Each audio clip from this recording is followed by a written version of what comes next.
So we're back with part 3 of the End of the Emerald Dream card reviews, and today we have a bunch of neutral cards and a couple pretty crazy legendaries. Kicking it off here with Ashamane, the wild god for Rogue. Ashamane is a 9-mana 7/7 beast with battle cry. Fill your hand with copies of cards from your opponent's deck. They cost 3 less, which, man, this is a really big effect. This is some crazy card tech. So basically, if your hand is empty, Ashamane gets played out and just gives you 10 cards, number one, right? Like, just insane value generation. Usually your hand's not going to be empty when you play cards. So, you know, you might have 3 or 4 cards in hand. Ashamane's still giving you 6 or 7 cards in hand, which is just crazy value. Obviously, you've got some like Burgle style synergies here as well. Anytime Rogue has Burgle stuff, this could be an incredible enabler, just giving you so many Burgled cards all at once. And then this cost discount also means you're probably going to be able to recover some pretty significant tempo that you just gave up by playing a 9-mana 7/7, of course. Because often, you know, a lot of decks will have cards that cost 3 or less. So you may be able to play 3 or 4 of those 6 or 7 cards that you just generated right away because they're now 0 cost cards. There's no minimum cost here or anything. So you might just slam a bunch of 0 cost stuff right alongside it and, you know, put together a decent turn while still keeping, you know, some bigger discounted stuff in hand for future turns. And all of that sounds honestly pretty great. The problem is that this is a Rogue card, and man, Rogue just does not hardly ever play big, expensive cards like this one. There's so many classes where I would look at this and I would go, this is completely busted. Like if this were a priest card, this would be just like totally insane, right? Like the priest would love this as a 9-mana card, and they do thieving stuff as well. In Rogue, I do have a lot more worries about Ashamane. You know, obviously there are ways around that. There are cost discounts. If you find some way to discount this and play it sooner, then of course, man, it could be a really big pop-off card where you're just slamming a million things. And also just getting all these 0 cost cards in hand for Rogue could be a thing too. Like Rogue loves cycling and playing a lot of cheap cards. Those are synergies we tend to see pop up in Rogue as well. So there's also Shadow Step. We've got Shadow Step where you just keep bouncing this over and over and potentially just generate all these crazy hands of awesome cards, right? There are definitely things Rogue can and would sometimes like to do with this. It's just all kind of confused by that 9 cost up there, which Rogue almost always avoids cards that are that expensive. So it's just a little bit of a clash of heads there. Like, does this do enough awesome stuff? Are there enough crazy synergies that this can start to exploit that it overcomes its poor cost fit in Rogue generally as a class, right? That's where I'm left asking questions for Ashamane.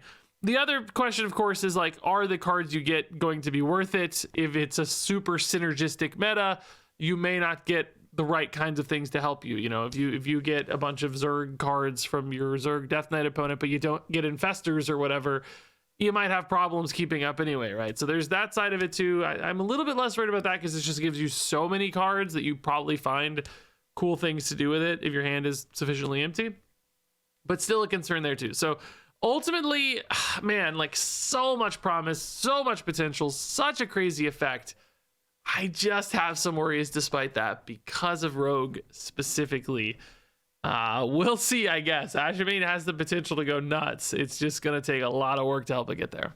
So moving on to a neutral legendary here. We got Nightmare Lord XAVIUS. XAVIUS is back. This time he is a 4-mana 4/4 demon.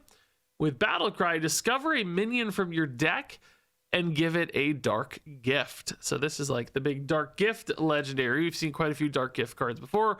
Reminder on how all this works. A dark gift is basically a bonus enchantment a card is going to have upon discoveries. There are 10 options you can see here on the right side of the screen.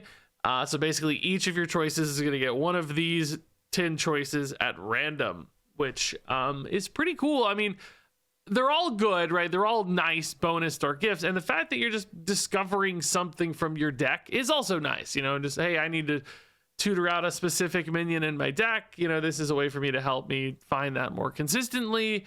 So I'll do that, but I'll also give it a bonus, you know. Now, I've seen a lot of memes about like, oh, you know, we'll give our Ceaseless Expanse charge.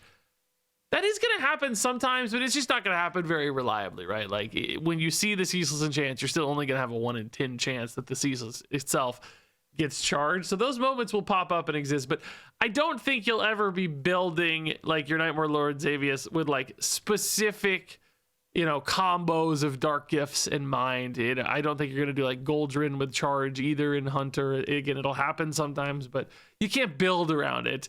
You're not going to be able to reliably hit some key battle cry with battle cries trigger twice. It's all just going to be occasional upside. So you want to make sure, you know, you have plenty of things. Now, you know, you can have a deck full of battle cries and it's like you get 3 battle cries, then you're far more likely to get your battle cries triggered twice, right? Because suddenly 3 choices might have relevant battle cries. So there are ways to kind of lean into it. It's just no guaranteed like forcing specific kind of stuff. You know, you can't give Reborn to the exact key death battle target always. So, you know, not a like build around sort of card, but I think a great just general use card. This gives me vibes of yeah, even like ETC Band Manager, right? Like just good 4-drop you put in your deck. It helps you find something you like in your deck a little bit sooner, gives it a nice little bonus. I think a lot of decks are just going to be able to flex this in as a general use card that shows up a ton. Sometimes the little bonuses are going to do really cool, sneaky, scary stuff, and that's great.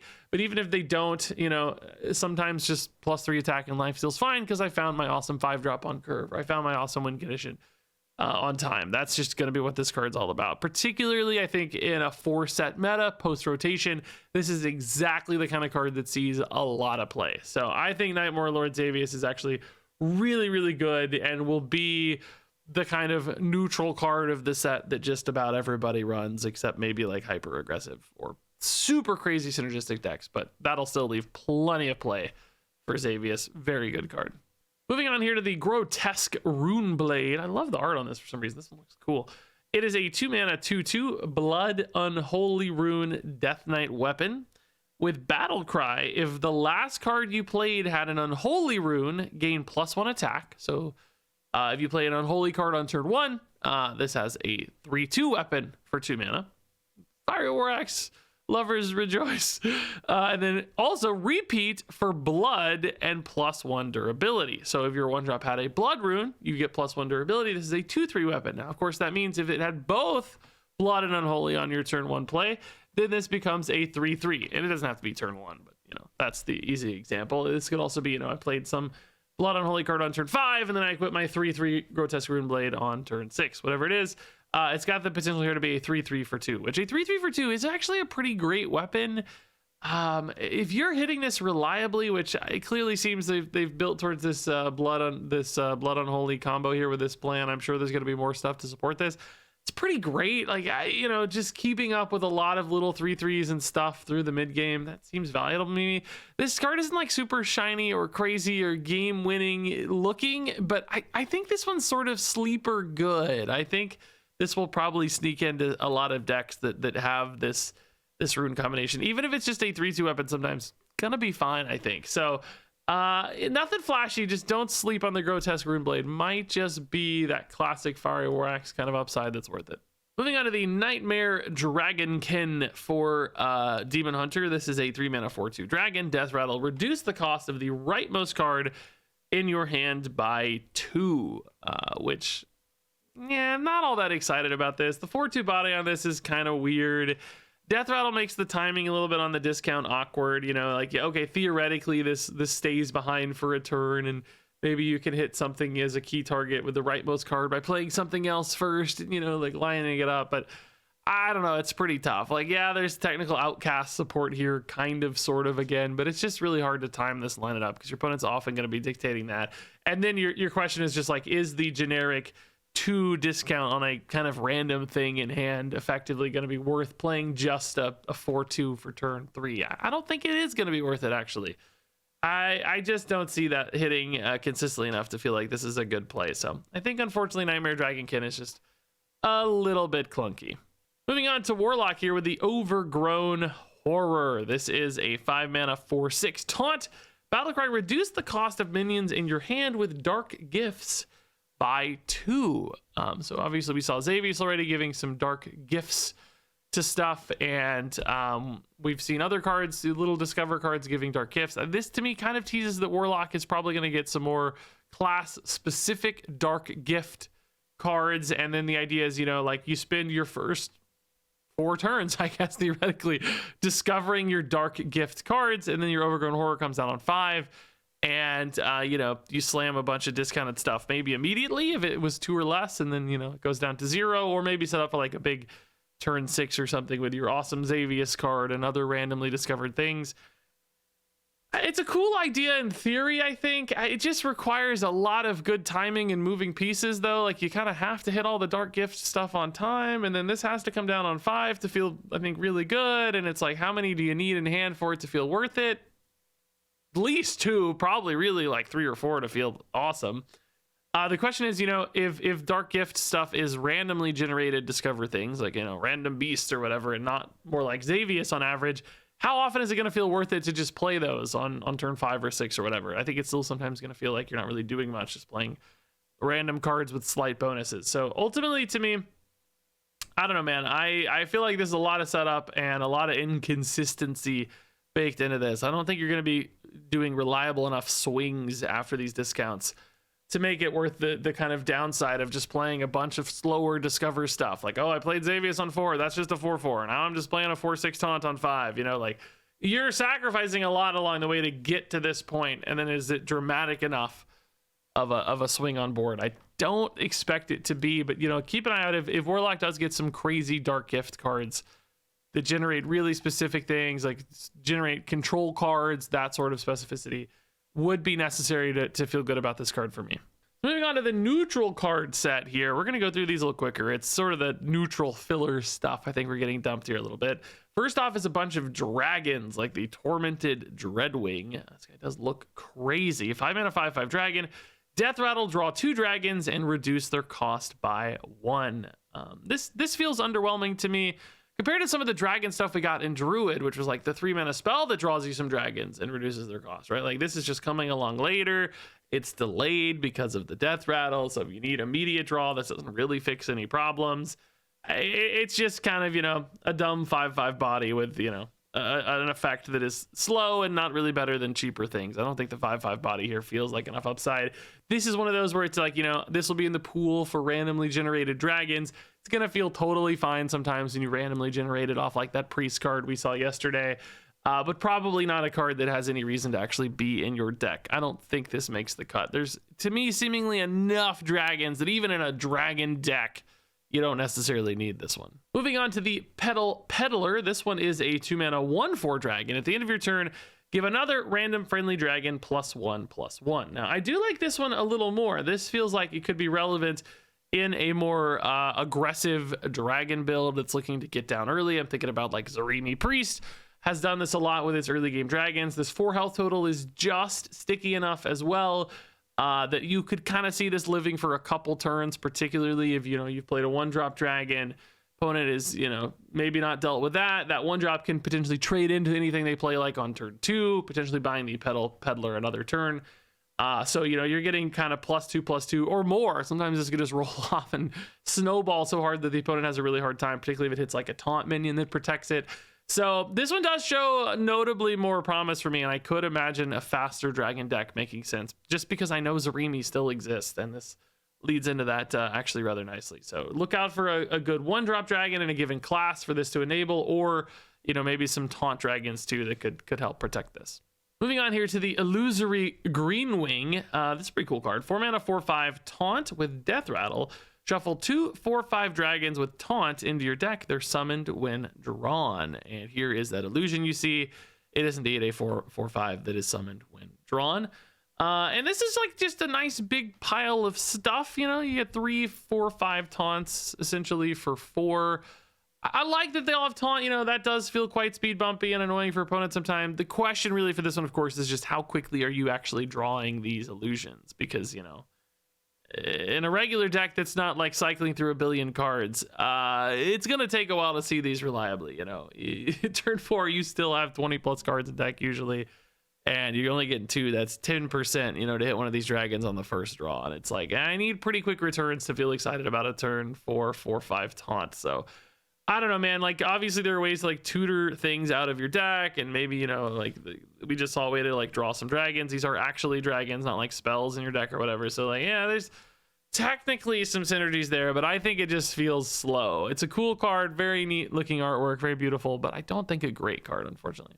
Moving on to the Briarspawn Drake. This one's pretty nuts. 10 mana, 12/7 dragon. At the end of your turn, attack a random enemy minion. Excess damage hits the enemy hero, which, dude, this is actually pretty scary. This thing hitting a 1/1, right, is 11 damage to face. Makes your opponent playing small stuff a real liability. And like, yes, 10 cost is high. And normally we look at 10 cost cards and we're like, man, this has to win the game to be good enough. And it's like, well, this actually could. Not to mention, you know, hand buff. We've seen like Grunter Hunter doing these sorts of things in standard format right now, building up big crazy grunters and killing the opponent with excess damage. Now, you know, notably Hunter has you know, the Grunter Hunter has, say this, I'm trying to find it again, has multi attacks, right? After this attack skill's been, it attacks again, right? So, you know, obviously it can go off multiple times. This thing's just going off once. Like, it's a difference. You know, it's not the same kind of thing, but it's in a similar space, and you only need one thing on board too. So like some boards, this could actually be just a little bit better. I'm even thinking about, you know, like equality type cards where something sets the opponent's health to 1. We've also actually got Terra and Shaman right now doing similar things to the Briarspawn Drake too. Those are all cheaper, sure, but this is a dragon. It's hand buff still pretty good. Like, is there some hand buff dragon deck that comes along that makes Briarspawn Drake interesting, or is this another one that's just a really important payoff for random dragon generation? You know, is it more about that?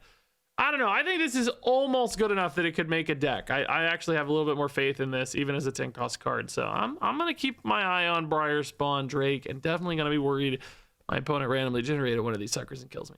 Moving on to the Fey Trickster, a 3 mana 2/4 dragon with Death Rattle. Draw a spell that costs 5 or more. So I guess kind of some like big spell synergies here on this one. Just throw it down on 3, and, you know, generally it's going to die by turn 5 or later. Certainly by later, hopefully, God. If not, you might be in a good spot. But, you know, by the time turn 5, 6, 7 comes along, this will certainly have died by then, and you'll have your big spell you're looking for. I mean, it is just a big spell tutor. If a deck cares enough about a specific big spell, we already saw Shaladrisil. It's like a cool big spell you want to have in hand to corrupt as soon as possible. You need to have that by like turn 8, for instance. Maybe this is a way to find that, or, you know, 2 of these could find multiple cards for the Shaladrisil setup. I think that's okay. At the same time, man, it's just kind of underwhelming. There's so much good card draw that's immediate, that's still often, you know, specific to finding big spells and those sorts of things, just drawing spells, etc. You may not really need this. It's competing against a lot of very, very good cards. Moving on to the Twisted Treant. This is a 2 mana 2/2. Death Rattle. Give a random minion in each player's hand -2 attack. And I am not 100% sure how you're supposed to use this. I guess if you have a deck that has a bunch of stuff with like 0 attack, maybe you don't care. It's like a slight debuff to your opponent's stuff. Like maybe you kind of care about that.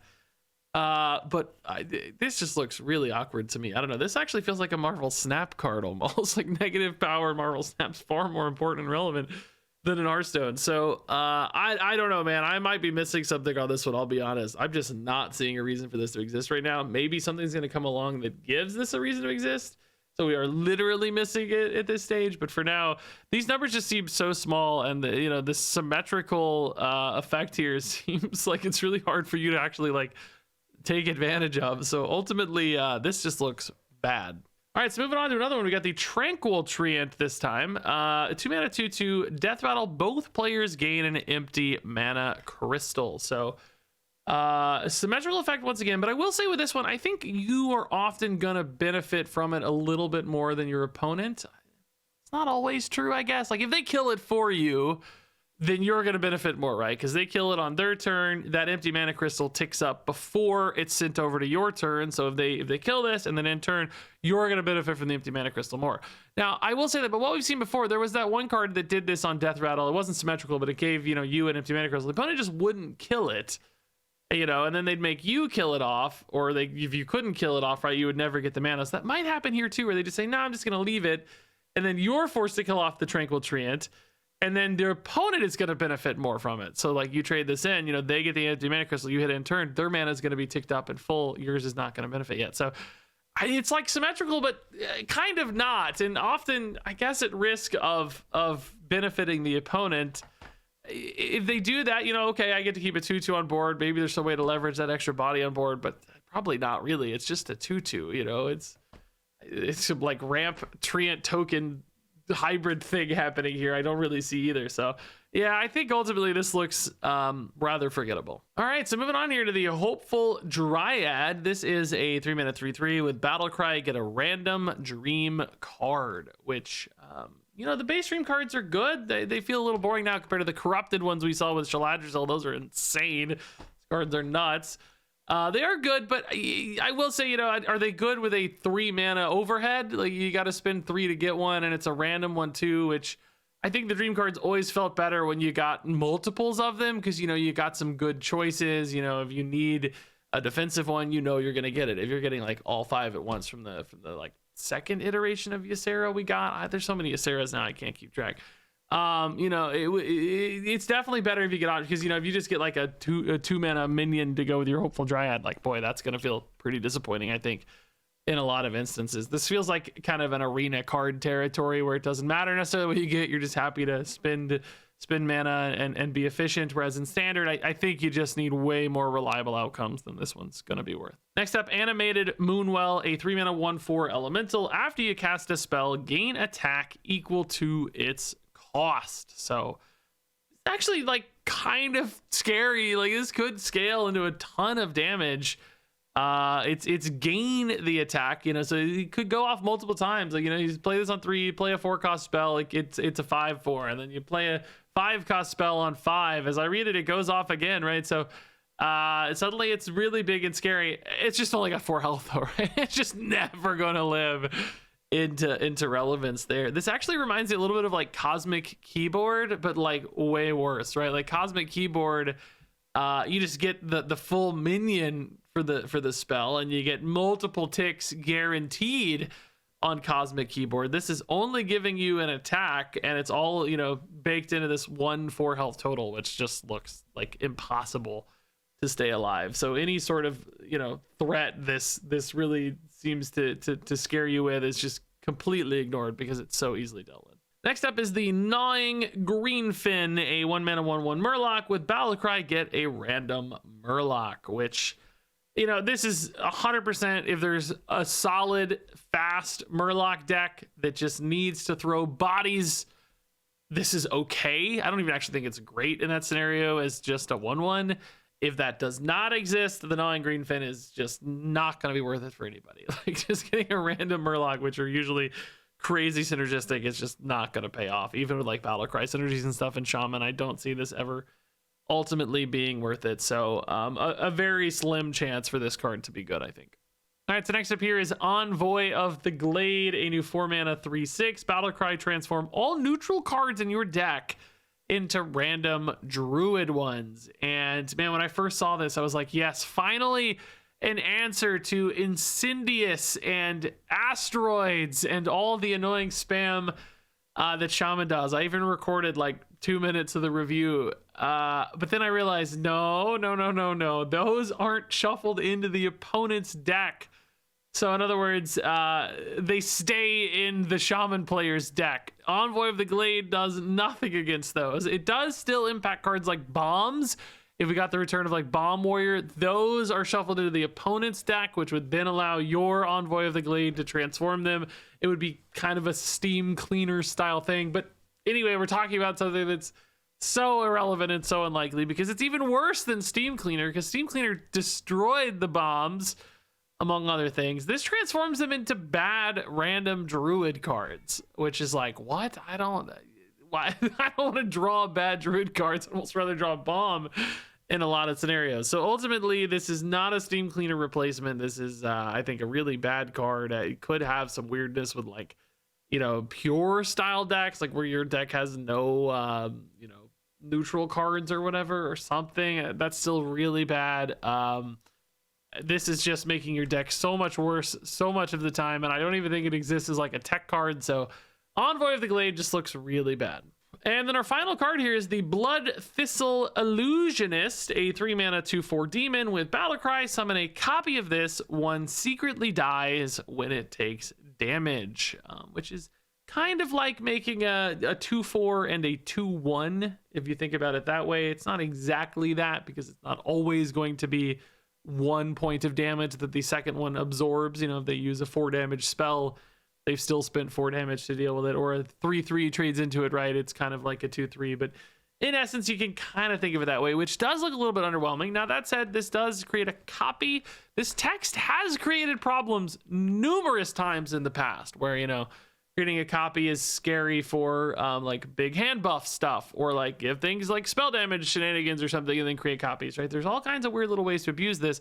Now, that said, you know, Zergling is in the game right now that does the exact same thing for way cheaper, but that is only available to a few different classes. I think 3-4 classes, whatever. So, you know, there might be other classes that could use this in that stead for this kind of effect. And ultimately, I think we'll just kind of get forgotten pretty quickly otherwise. And yeah, there you go. That wraps it up for this review. So now let's give all of these ratings from 1 to 5 stars. Ashamane is a 4-star card. Nightmare Lord XAVIUS is a 5-star card. Grotesque runeblade is a 4-star card. Nightmare dragonkin is a 2-star card. Overgrown horror is a 3-star card. Tormented dreadwing is a 2-star card. Petal peddler is a 3-star card. Illusory greenwing is a 2-star card. Briarspawn Drake is a 3-star card. Trickster is a 2-star card. Twisted Treant is a 1-star card. Tranquil Treant is a 2-star card. Hopeful Dryad is a 2-star card. Animated Moonwell is a 1-star card. Gnawing Greenfin is a 2-star card. Envoy of the Glade is a 1-star card. Bloodthistle Illusionist is a 3-star card. Yeah, and there you go. Pretty interesting set. I mean, some cool designs in the neutral stuff, at least, even if, you know, a lot of them look weak to me. I went ahead and gave Ashamane 4 stars, by the way. It's probably really a 3-star card, but it just does something so big. I'm giving it a nod, man. I'm gonna say Rogue finds a way to make this work somehow. I don't know what it is yet. I don't know what the, you know, we got to see more cards. It might be some discounts, some craziness. I don't know, man. It's just got a long time to figure it out. You know, it's got a lot of sets before it rotates to find a home. So I'm just keeping an eye on it, man. It's like, that's a lot of cards to generate, you know. That's a significant discount. I'm giving it some hope. So share your thoughts on these cards down below. Stay tuned for our next review. I think we got a couple days off at least here for the weekend, but then we'll be right back at it with more cards.